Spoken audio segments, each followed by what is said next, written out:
back after, oh, you're just normal, little tough snot knocker with the Jags, right? That was a great game. I mean, you know, it was. The offense woke up a bit. That was good. Yeah, I mean, they didn't run the ball particularly well, and you'd like to see them do a little more than that. But Jacksonville's great against the run, and I thought, aside from that horrible interception, which Peyton was beating himself up about it after the game, but besides that interception, I thought Peyton had his best game in about a month and a half, and he got knocked around a whole lot too, yes, especially in the first quarter and a half, and he stood in there and made some terrific throws. I would be remiss if I didn't ask you for any thought at all. I mean, I had to go to the Jacksonville locker room, and one Paul Spicer was very candid about, you know, inferring or implying that Mr. Pulliam paid off the refs. So I wish Pulliam would start paying me off. I'll be a lot nicer, and I could really use the cash. We go from one team belly aching and complaining about the officials to another, from Jacksonville to Baltimore. There's a lot we can't see on TV to know how justified some of the calls were. He held him in the end zone. Yeah, okay. I mean, what can you complain about? Yeah, the guy grabbed him for the first 10 yards of his route. I thought it was kind of a no-brainer, and believe me, I was, like most everybody else, I was kind of hoping the Patriots would lose that game. But you know, you watch the replay, and you know, I don't understand this whole idea of, it's like this hockey mentality. If it's a penalty the first 58 minutes, it's a penalty the last 2. And he grabbed the guy and knocked him down, you know, took him off his route. I thought it was an obvious call. And you know, the bottom line is Kyle Bowler threw a stupid interception in the middle of the field. They couldn't make a first down on the last 2 drives they had when they could have put the game away. Rex Ryan. Well, you know, I mean, that was tough call. What can you do there? But I mean, you know, the Ravens have only themselves to blame for that one. I don't want to hear about the referees. So do we think that they're deflated? And yes. The Colts come in and they will have some measure of, if we can just get these guys down, they might just kind of.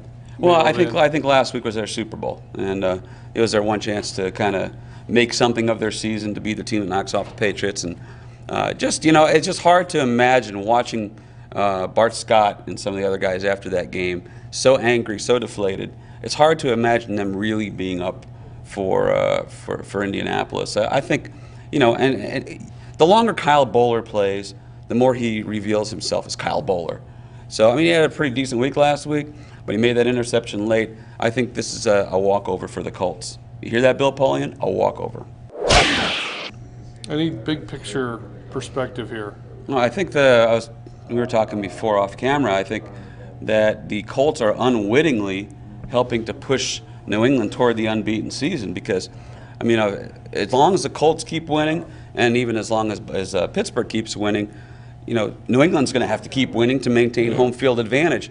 So, I mean, really, if both teams continue to win, you know, the Patriots could sew it up with about 2 games left, I believe, because they have 2 games plus the one head-to-head. So, you know, they may have to start answering those questions the last 2 weeks. You know, do you play Brady and those guys or not? But I think the Colts are in a good position. If they can maintain number 2, they are in fabulous position. I realized they blew it last year, got to number 3, and had to take the long way to the Super Bowl. Right. But I think if they can stay at home for at least that one game and take your chances, and I'd love to see Jacksonville in New England. I think Jacksonville, if they don't self-destruct, has got a chance against New England. If.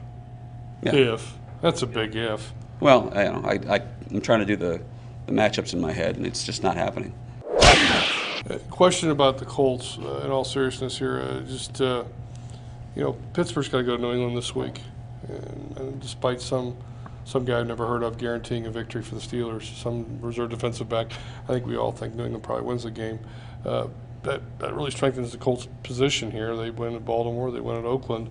Yeah. Number 2 is almost right there. Well, the important thing is the Colts, to me, with winning last week, they bought more time for Marvin and whoever else might be on their injured list. Yeah. Ryan Deem, guys like that. So I think Raheem Brock, another one. So I think if they can keep winning and you know, make sure that they are in the number 2 position, I think that, you know, that's the most important element is you buy time. They're not going to overcome New England. I can't imagine that they would. It would take an incredible disaster for New England. Right. Not that anybody's rooting against that. No, but, no, we wouldn't do that. Yeah. So I think they're in good position, and I really don't want to see Jacksonville again, if that's all right with everybody. I am curious about this because somebody's expressed this to me.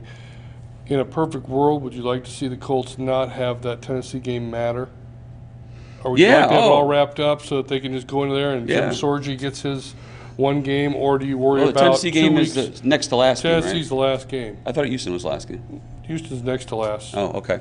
Yeah, I mean, See, yeah, kids, he's not perfect well, all the time. you know, I just I want that, or you yeah, want about yeah, I 2 don't. weeks of rest I and- never believed that the reason the Colts lost to Pittsburgh is because of the layoff. I don't buy it. I just think that Pittsburgh played a great game that day, and the Colts just weren't sharp. I don't think it had anything to do with the layoff. Yep. Pointers. We got 2 questions last week. We're averaging 2 questions a week since, San Diego. Fans Okay. have just kind of dropped off. We lost them. We don't know what happened. But Oh, we'll do better this time. excuse me.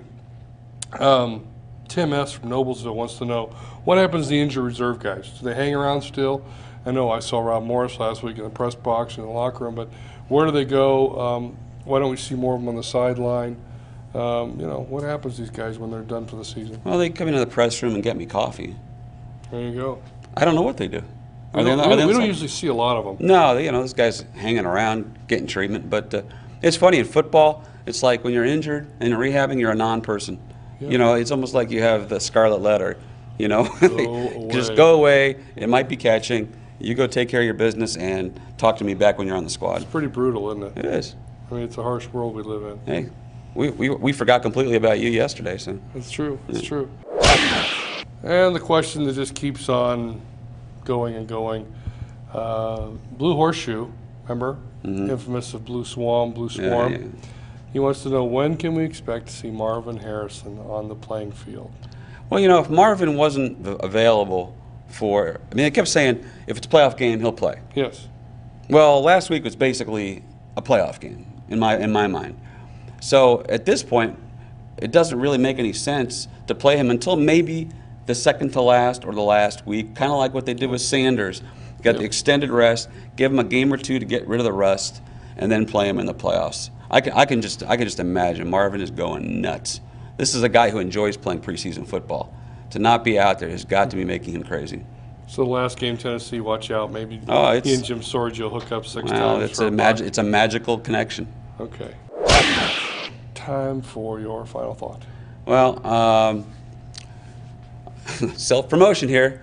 Starting first week of January, don't have the exact date yet, the new ESPN 1070 The Fan, 3 to 6, Bob and another guy. Not me. Not him. You'll want to listen. We're going to do sports talk all in an entirely different way, or so I'm told. Thanks, folks. We'll catch you later.